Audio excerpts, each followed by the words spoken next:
ரொம்ப சந்தோஷமான நேரம் அது. ஏன்னா இது கிட்டத்தட்ட என்னோடய 2வது படம் மேடை மாதிரி. அதே டீம், அண்ணனோட அதே ரஞ்சிதனோட ப்ரொடக்ஷன். இந்த மாதிரியான தொடர் நிகழ்வுகள் தொடர்ந்து நடந்துக்கிட்டே இருக்கணும். இனிமேல் நீலம் ப்ரொடக்ஷன்லேருந்து நடந்துக்கிட்டே இருக்கணும் அப்படிங்கிறது தான் ஒட்டுமொத்த எல்லாருடைய ஆசை. ஏன்னா ஒரு மாடு மேய்க்கிற பையனை இவன் நம்புவாங்க, கண்டிப்பாக ஜெயிப்பான் அப்படின்னு நம்ப வச்சு எடுத்த ஒரு டைரக்டர் தான் ப்ரொடியூசர் தான் இப்போ அடுத்து ஒரு இரும்பு கடையில் வேலை பார்த்த உடனே கண்டுபிடிச்சி கூட்டி வந்து அவனும் டைரக்டராக கேட்குது. இங்கே பேசினவங்க எல்லாருமே ரொம்ப ஹாப்பியாக பேசினாங்க, சந்தோஷமாக பேசினாங்க, எல்லாருமே சந்தோஷமாகவே இருக்கும். ஆனால் அவங்களுக்கு பின்னாடி ஒன்று தெரியும், இது படத்துக்கான உழைப்பு என்ன அப்படின்னு. ஏன் சந்தோஷமாக இருக்காங்கன்னா ரஞ்சித் அண்ணன் இருக்காங்க அப்படின்னு சந்தோஷமாக இருக்காங்க எல்லாருமே. அதுக்கான காரணம் என்னென்னா எல்லாரோட சுமையும் தாங்கிக்கிற, எல்லாரோட பர்சனல் பிரச்சனைகளை கூட புரிஞ்சிக்கிற ஒரு தயாரிப்பாளர் இருக்கார். அந்த நம்பிக்கையில் எல்லாரும் தொடர்ந்து தன்னோட கஷ்டங்களை கூட மறைச்சிக்கிட்டு சந்தோஷமாக இருக்கக்கூடிய ஒரு பெரும் சூழல், நம்பிக்கையோடு இருக்கிற சூழலை உருவாக்கக்கூடிய ஒரு ப்ரொடியூசர். அப்படி ஒரு ப்ரொடியூசர் கிடைச்சதுனால இன்னும் நிறைய இளைஞர்கள் ரெடியாக இருக்காங்க. அடுத்த வருஷம் நீங்கள் எதிர்பார்க்க முடியாத, என்ன சொல்கிறது, நம்ப முடியாத இயக்குநர்களாக வருவாங்க. அவங்க நிறைய சாதிப்பாங்க அப்படிங்கிற நம்பிக்கை எனக்கு இருக்குது. ஏன்னா தொடர்ந்து ஒரு பெரிய உத்வேகத்தோடு இயங்குறதுக்கான ஒரு வல்லமை கிடச்சிக்கிட்டே இருக்குது அப்படிங்கிற நம்பிக்கை இருக்குது. அப்புறம் நண்பர் அதியன், தோழர் அதியன் அதை பற்றி சொல்லணும். ஏன்னா அப்படின்னா நான் பரியரும் பெருமாள் ரிலீஸ் ஆகும்போது தான் அவரை சந்தித்தேன். பரியரும் பெருமாள் ரிலீஸ் ஆக முன்னாடி அவருக்கு நான் படம் காமிச்சேன். படம் பார்த்துட்டு அவர் படத்தை பற்றியான உண்மையான ஒரு தாட் ப்ராசஸில் அந்த படம் எடுக்கப்பட்ட நோக்கம் அதை பற்றி தெளிவாக பேசினார். அப்போவே நான் வந்து இவர் அடுத்து படம் பண்ண போகிறான்னு தெரியும் எனக்கு. அப்போவே அவர்கிட்ட இருக்கிற அரசியல் புரிதல் எனக்கு வந்து இப்படியாப்பட்ட நபர் ஒரு டைரக்டரானால் எப்படி இருக்கும் அப்படின்னு சொல்லி அந்த பெரிய நம்பிக்கை இருந்துச்சு. அப்போ ஸ்கிரிப்ட் முடிச்சுட்டு படிங்கன்னு சொல்லிகிட்டே இருந்தார். இப்போ எனக்கு டைமே இல்லை, நான் வந்து சுற்றிக்கிட்டே இருந்தேன், எனக்கு படிக்கவே முடியலை.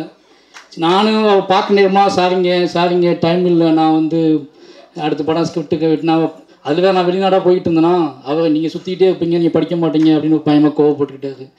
சரி படிக்க தான் முடியல, படமாவது பார்த்துலாம் நினச்சிட்டு இருந்தேன். படம் பார்க்க கூப்பிடும்போதும் போக முடியல, ஏன்னா அவ்வளோ டைட்டாக ஒர்க் இருந்துச்சு. அதனால் படம் பார்க்க போடும்போது என்னால் போகவே முடியல. ஏன்னா தொடர்ந்து ஏன் அப்படின்னா தொடர்ந்து நம்ம கண்காணிச்சிக்கிட்டு அவங்க கூட ட்ராவல் பண்ணிகிட்டு இருக்க ஒருத்தர். தொடர்ந்து அரசியல், எங்கேயாவது ஒரு அரசியல் நிகழ்வு தான் சந்திப்போம், எங்கேயாவது மேடைகளை தான் சந்திப்போம். ஆனால் சந்திக்கும்போது கூப்பிடுவார், வாங்க தயவு செஞ்சு வாங்க அப்படின்னு கூப்பிடுவார். நான் எதையாவது சொல்லி ஏமாற்றிட்டு நிறைய பொய் சொல்லிட்டு அவட்ட. ஏன் அப்படின்னா இந்த படத்தை வந்து டைம் சத்தியமாகவே டைம் கிடைக்கலன்னு கேட்டிங்கன்னா டைம் கிடச்சிச்சு. ஆனால் அதை தேட்டரில் ஃபஸ்ட்டாக அந்த படத்தை வந்து தேட்டரில் பார்க்கணும் அப்படின்னு சொல்லிட்டு ஒரு ஃபீல் எனக்கு இருந்துச்சு.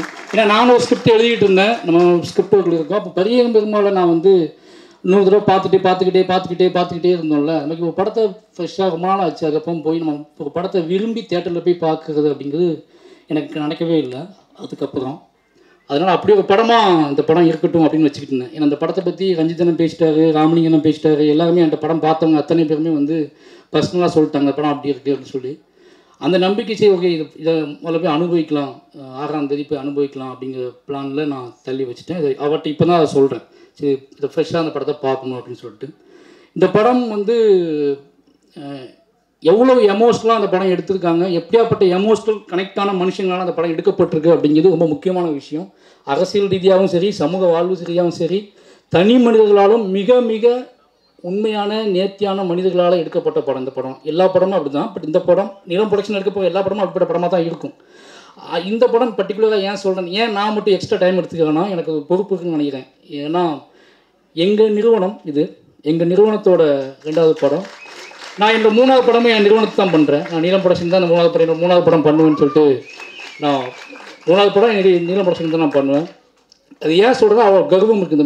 இந்த ப்ரொடக்ஷனில் நான் படம் பண்ணுறதுக்கு ஒரு கர்வம் இருக்குது. ஏன்னா ஒரு இயக்குனரை அவனோட உண்மையான அரசியலின் வழி, அவன் நம்புகிற அரசியலின் வழி, அவன் நம்புகிற கலையின் வழி நடக்க அனுமதிக்கிற ஒரு ப்ரொடக்ஷன் கிடைக்கிறது ரொம்ப கஷ்டம். அப்படி நடக்க அனுமதித்த ஒரு ப்ரொடக்ஷன் தான் நீலம் ப்ரொடக்ஷன். அந்த படத்தில் இருந்து இப்போ அடுத்த ஒரு பாய்ச்சல் நடக்க போகுது. நிச்சயமாக சொல்கிறேன், நீங்கள் எதை கொண்டு இந்த படத்தை வீழ்த்தலாம் அப்படி இப்படி ஏதாவது இந்த படம் அப்படி இருக்காதுப்பா இப்படி இருக்காதுப்பா அப்படின்னு என்ன யோசித்தாலும் இந்த படம் அது அடைய வேண்டிய இடத்தை நிச்சயமாக அடைஞ்சிடும். ஏன்னா இது மக்களை நம்பி எடுக்கப்பட்ட ஒரு படம். நிச்சயமாக மக்கள் இந்த படத்தை கொண்டு போய் சேர்ப்பாங்க அப்படின்னு. ஏன்னா இதில் வேலை பார்த்த அத்தனை பேருமே எமோஷ்னலாக தான் வேலை பார்த்துருக்காங்க. நீலம் ப்ரொடக்ஷனோட பெரிய பலம் என்ன அப்படின்னா அதுக்குள்ளே வர்ற அத்தனை பேருமே தன்னோட தேவையை, தன்னோட இருப்பை உணர்ந்துக்கிட்டு இதன் மூலமாக நாம் என்ன செய்ய முடியும் அப்படின்னு, நம்மளால் இந்த சமூகத்துக்கு என்ன செய்ய முடியும் அப்படின்னு கொஞ்சோண்டு புரிதல் இருக்கவங்க தான் அந்த படத்துக்குள்ளே வந்திருப்பாங்க. நீலம் ப்ரொடக்ஷனுக்குள்ளே இயங்குவாங்க. அவங்க நீலம் ப்ரொடக்ஷனில் வேலை செய்ய முடியும். குறைந்தபட்ச சமூக புரிதலற்றவர்களால் நீலம் ப்ரொடக்ஷனோட தொடர்ந்து இயங்கவே முடியாது, அவங்களால வேலை பார்க்கவே முடியாது. அப்போது அப்படியாப்பட்ட மனிதர்களால் சேர்ந்து எடுக்கப்பட்ட ஒரு படம் நிச்சயமாக ஒரு முக்கியமான படமாக இருக்கும். அப்படி ஒரு படத்துக்கு வாழ்த்து சொல்கிறது ரொம்ப சந்தோஷம். அப்போ தினேஷ் சொல்லி ஆகணும், இல்லைன்னா அது ஏன்னா அவ்வளோ ரொம்ப நெருக்கமாக முகன்படக்கூடிய ஒரு நண்பனாக இருக்கார் அவர். நிறைய கேள்விகளை உடனே கேட்கக்கூடிய ஒரு நண்பன் கிடைக்க ரொம்ப சந்தோஷம். தினேஷ் இந்த படத்தில் வந்து நான் பார்க்கல படம், ஆனால் ரஞ்சித் என்ன சொன்னார், அந்த படத்தையே மாற்றுறான்டா டோட்டலாக, அவன் சின்ன விஷயங்களாம் டோட்டலாக மாற்றுறான், அவனால் வந்து ஒவ்வொரு பெரிய விஷயத்தையும் வந்து டக்குன்னு ரொம்ப எளிமையாக ஒரு சின்ன கூழாங்கலை தூக்கி வீசுகிற மாதிரி பெரிய பாகாங்களை தூக்கி வீசிடுறான் அப்படின்னு சொன்னார். ஏன்னா அந்த நம்பிக்கை எனக்கு அதில் இருக்குது. அதனால் வந்து நிச்சயமாக தினேஷ் அவர் வந்து குண்டுக்கு அப்புறம் அவர் எடுத்து வைக்கிற என்ன சொல்கிறது, அவர் தான் வெடிப்பார்னு நினைக்கிறேன் நான். இந்த படத்தின் மூலமாக வந்து ஒரு வெடிக்காத குண்டு பயங்கரமாக வெடிக்கும் போல இருக்குது. அப்புறம் ஆனந்தி இருக்காங்க. நிச்சயமாக வந்து ஏன்னா முதல்ல சொன்ன மாதிரி தான், சமூகத்தோடு குறைந்தபட்ச நேர்மையுடைய மனிதர்களால் சேர்ந்து உருவாக்கப்பட்ட படம் அப்படின்னால ஆனந்தி இந்த படத்துக்குள்ளே அதுவாக அந்த அடிப்படையில் தான் வந்து சேர்ந்துருப்பாங்க. ஆனந்தி ஒரு கதையை சூஸ் பண்ணதுக்கான காரணமும் அந்த அடிப்படையில் வந்து சேர்ந்ததாக தான் இருக்கும். ஆனந்தி இந்த கதையை கேட்டோடனே நீலம் ப்ரொடக்ஷன் அப்படின்னு சொன்ன உடனே அவங்க அந்த படத்துக்கு சம்மதிச்சு இந்த படத்தை வேலை பார்த்தாங்க.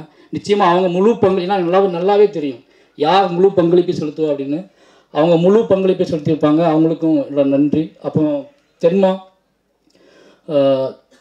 ஃபஸ்ட்டு மியூசிக் டைரக்டரு, ஃபஸ்ட்டு படம் நம்ம கேஷ்லெஸ் கலெக்டிவ் பார்த்துருப்போம். அப்போவே கேஷ்லெஸ் கலெக்டிவ் பண்ண எல்லா பாட்டுமே ரொம்ப இந்த சமூகத்தோட நேரடியாக பேசின பாட்டு. அப்படி பாடல்களை உருவாக்கி ஒரு சினிமாவுக்கு வர்றான்னா அந்த மாதிரி பாடல்களை உருவாக்கி கொண்டு அந்த மாதிரியான லிரிக்ஸ்களே கேட்டு அப்படியாப்பட்ட தன்னோட இசையை அப்படி தொடங்கின ஒருத்தர் சினிமாவுக்குள்ள வர்றாருன்னா நிச்சயமாக அவருக்கு சினிமா மீது மட்டுமல்ல இந்த சமூகத்தோட எவ்வளோ பெரிய கனெக்ட் இருக்குன்னு தெரியும் உங்களுக்கு. அப்படியாப்பட்டவரால் உருவாக்கப்பட்ட பாடல்கள் தான் அந்த படத்துக்குள்ளே இருக்குது. அப்படியாப்பட்ட இந்த படத்தை பார்த்து ரசிச்சிருக்காரு. நிச்சயமாக அந்த படம் வந்து தென்மாவுக்கு சினிமாவுக்குள்ளே தமிழ் சினிமாவுக்கு தென்மா முக்கியமான ஒரு அறிமுகமாக இருப்பார். பெரிய எழுச்சியை வந்து உண்டு பண்ணுவார் அப்படிங்கிற நம்பிக்கை எனக்கு இருக்குது. அவருக்கு என்னோடய வாழ்த்துக்கள். இப்போ கிஷோர் பேசும்போதே உங்களுக்கு தெரிஞ்சுக்கும் எவ்வளோ மெச்சூர்டான கேமராமேன் அப்படின்னு சொல்லிட்டு. இப்படி ஒரு மெச்சூர்டான கேமராமேன் கிடைக்கிறது வந்து ரொம்ப, ஏன்னா மெச்சூர் மட்டும் பத்தாது, டெக்னிக்கல் மட்டும் பத்தாது, கதையோட எமோஷனலாக கனெக்ட் ஆகக்கூடிய கேமராமேன் கிடைக்கிறது ரொம்ப கஷ்டம். ஏன்னா அப்படின்னா அவங்க அவ்வளோ, ஏன்னா நம்ம பேசுறதுக்கு என்ன சொல்கிறது, தயக்கம் இல்லாமல், எந்த ஒரு கூச்சமும் இல்லாமல், இல்லை பயமற்று அச்சமற்று எதையும் இல்லாமல் ஒரு கேமராமேனை கூட பேச முடியும் அப்படிங்கிற நம்பிக்கை கிடைச்சா அந்த டைரக்டரால் ரொம்ப அசாத்தியமான முயற்சிகளை மேற்கொள்ள முடியும். அப்படி ஒரு கேமராமேனாக அது எனக்கு வந்து கிஷோர் இருந்தார் அப்படிங்கிறத ஷூட்டிங் தொடங்கின நாள்லேருந்து சொல்லிகிட்டே இருந்தாங்க எல்லாருமே. ஏன்னா ரொம்ப என்ன சொல்லப்படுதுன்னா 2 பேத்துக்குள்ளேயும் அவ்வளோ போய் அண்டர்ஸ்டாண்ட் இருக்குது, அவங்க 2 பேரும் அவ்வளோ ஆழமாக பேசிக்கிறாங்க, கதை மட்டும் இல்லாமல் தனி மனித இதாகவே அவங்களுக்குள்ளே ஒரு ரிலேஷன்ஷிப் அப்படி இருக்குது அப்படின்னு சொல்லி இந்த படத்தை வந்து அதியனோட இன்னசென்ட், அதியனோட ஆசை, அதியனோட அரசியல் இதையெல்லாம் சேர்ந்து தூங்குறதுக்கு இன்னொரு தூணாக இருந்து உதவி செஞ்ச நண்பன் கிஷோருக்கு வாழ்த்துக்கள். ஏன்னா நிச்சயமாக கிஷோர் வந்து பெரிய இலக்கை அடைவார், அந்த நம்பிக்கை எனக்கு இருக்குது. அப்புறம் அந்த படத்தில் வேலை செஞ்ச நண்பர் லிங்கேஷ் அவர் வந்து நிச்சயமாக அவருக்கு ரொம்ப நாளாக போராடிக்கிட்டு இருக்க நடிகர். அவருக்கு இந்த படம் முக்கியமான படமாக இருக்கும். அவருடைய என்னோடய எடிட்டர் வந்து பெரியம்மாவோட எடிட்டர். இந்த படத்துக்கு நீலம் ப்ரொடக்ஷனோட எடிட்டர், பெரியம்மா எடிட்டர்லாம் கிடையாது, நீலம் ப்ரொடக்ஷனோட எடிட்டர். நீலம் ப்ரொடக்ஷன் தனியாக ஒரு ஆஃபீஸ் போட்டு கொடுத்துருவாங்கன்னு நினைக்கிறேன் அவங்களுக்கு. அவருக்கு நிச்சயமாக வந்து இப்போ வந்து அவர் பேசுகிற விதமே மாறிக்கலாம். பெரியம்மாவில் 2 வார்த்தை தான் பேசினார், இப்போ வந்து அவர் யூனிவர்சலாக பேசுகிறாரு. இந்த உலகத்தை பற்றி ஒரு பெரிய அறிவு வந்திருக்கு, ஒரு எடிட்டருக்கு உலகத்தை பற்றி ஒரு அறிவு வந்திருக்கு அப்படிங்கிறது. நான் 3வது படம் பண்ண என்னோட எடிட்டர் அவர் தான். அப்போ அப்பா 3வது படத்துக்கு அவருக்கு இந்த உலக அறிவு வந்துச்சுடா சாமி அப்படின்னு நினச்சிட்டு சந்தோஷத்தில் இருக்கேன். அதனால் நிச்சயமாக அந்த படத்தை வந்து அதினோட பேசி அதினோட உட்காந்து அதினோட இன்னொரு கண்ணாக உட்காந்து இந்த படத்தை எடிட் பண்ணி வைப்பார் அப்படின்னு நம்புகிறேன். ஏன்னா அவர் சொன்னால் எடிட் பண்ணிவிட்டு இந்த படம் வந்து அவ்வளோ பகிரமானுக்கு அப்புறம் அந்த படத்தை எடிட் பண்ணுறதுனால எனக்கு வந்து நிச்சயமாக அவ்வளோ கண்ணுக்கு எல்லாமே அப்படி தெரியுது, இதுக்குள்ளே என்னென்ன இருக்குது அப்படி தெரியுது. அதுக்குள்ளே ஒளிச்சு வைக்கப்பட்ட அரசியல், அதுக்குள்ளே மறைத்து வைக்கப்பட்ட எமோஷனல்ஸ் இதெல்லாம் கண்ணுக்கு தெரியுது. அதை தோண்டி எடுத்து அதை எப்படி கோர்க்கணும் அப்படின்னு நல்லாவே தெரியுது ப்ரோ அப்படின்னு சொன்னார். அந்த அடிப்படையில் தான் அந்த படத்தை எடிட் பண்ணியிருப்பார், அவருக்கும் நன்றி. இப்போ ரித்விகா எனக்கு வந்து, அப்போ உமாதேவி, இவங்க எல்லாம் நிறைய பேர் ஒர்க் பண்ணியிருக்காங்க, எல்லாத்துக்கும் நன்றி. நிச்சயமாக வந்து இந்த படத்தோட வெற்றி மட்டும் இல்லாமல் இந்த படம் உருவாக்க போகிற அதிர்வு இது எல்லாமே இது எல்லாம் பலமும் இனிமேல் நடக்கக்கூடிய எல்லா வெற்றி பலமும் ரஞ்சித் அண்ணனுக்கே போய் சேரட்டும். நன்றி, வணக்கம்.